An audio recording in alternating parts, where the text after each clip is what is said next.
আসসালামু আলাইকুম। আজকে আপনাদেরকে বন্ধু চুলা তৈরি করা দেখাবো ইনশাআল্লাহ। বন্ধু চুলা মূলত আমি বানাই না, ফারুক ভাই বন্ধু চুলা বানান। আজকে আপনাদেরকে সেটাই শেয়ার করব।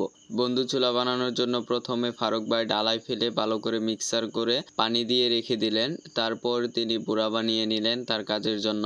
বুড়া বানানোর পর ফর্মাগুলো ফিটিং করে নিলেন, যেগুলোতে তিনি আগেই কালি দিয়ে রেখে দিয়েছিলেন। ফর্মাগুলো ফিটিং করার পর এক বালতি ডালাই নিচে দিয়ে মুখাগুলো ভালো করে বসিয়ে নিলেন। মুখাগুলো বসানোর পর উপরে আরো ডালাই দিয়ে তিনি আগে থেকেই কেটে রাখা রিং টুকরা তার দিয়ে নিলেন। দেওয়ার পর উপরে বুড়া দিয়ে রেখে দিলেন। এটা শুকাচ্ছিল, সাথে যেহেতু এটা বন্ধু চুলা, ডাবল বন্ধু চুলা, তাই তিনি এটার সাথে যে আরেকটা চুলা থাকবে সেটা বানিয়ে উপরে বুড়া দিয়ে দুইটাতে রেখে দিয়েছিলেন শুকানোর জন্য।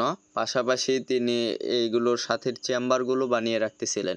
একটা চেম্বারের 3টা মুখা থাকে, একটা দিয়ে ধোয়া বেরোয়, আরেকটা বন্ধ করে রাখা হয়, আরেকটা দিয়ে ছাই নামানোর জন্য রাখা হয়। চেম্বারের মুখাগুলো দেওয়ার পর তিনি টুকরা তার দিয়ে উপরে বুড়া দিয়ে রেখে দিয়েছিলেন। চেম্বার বানানোর পর চুলাগুলো শুকিয়ে গেছিল, তাই তিনি চুলাগুলো খুলে আবার চুলাগুলো ভরতেছিলেন।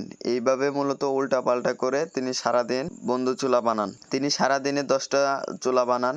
10টা বলতে তিনি আর কি 10টা সেট বানান আর কি, চুলা, চেম্বার, সাকনা, কান্দা ইত্যাদি সব আর কি, যেগুলো আমাদের কারখানায় বানানো হয়। এই চুলাগুলো মূলত আমাদের এখান থেকে কেউ বিক্রি করে না। এটা বাংলাদেশ বন্ধু ফাউন্ডেশনের পক্ষ থেকে একজন প্রতিনিধি থাকেন, তিনি এইগুলো বাড়ি বাড়ি গিয়ে ভালো করে মানুষকে বুঝিয়ে যে এটার উপকারিতা কি অপকারিতা কি, তারপর তিনি অর্ডার আনেন। পরে এইখান থেকে গাড়ির সাহায্যে অর্ডার দিয়ে আসা হয় বাড়িতে বাড়িতে। এটা মূলত একটা পরিবেশ বান্ধব চুলা যা মানুষকে ধোঁয়াকালি থেকে মুক্তি দেয়। এটার পুরো খরচটা দেয় বাংলাদেশ বন্ধু ফাউন্ডেশন থেকে।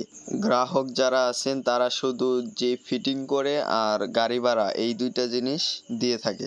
ভিডিওটা ভালো লাগলে লাইক, কমেন্ট, শেয়ার এবং সাবস্ক্রাইব করে দিন। আসসালামু আলাইকুম ওয়া রাহমাতুল্লাহ।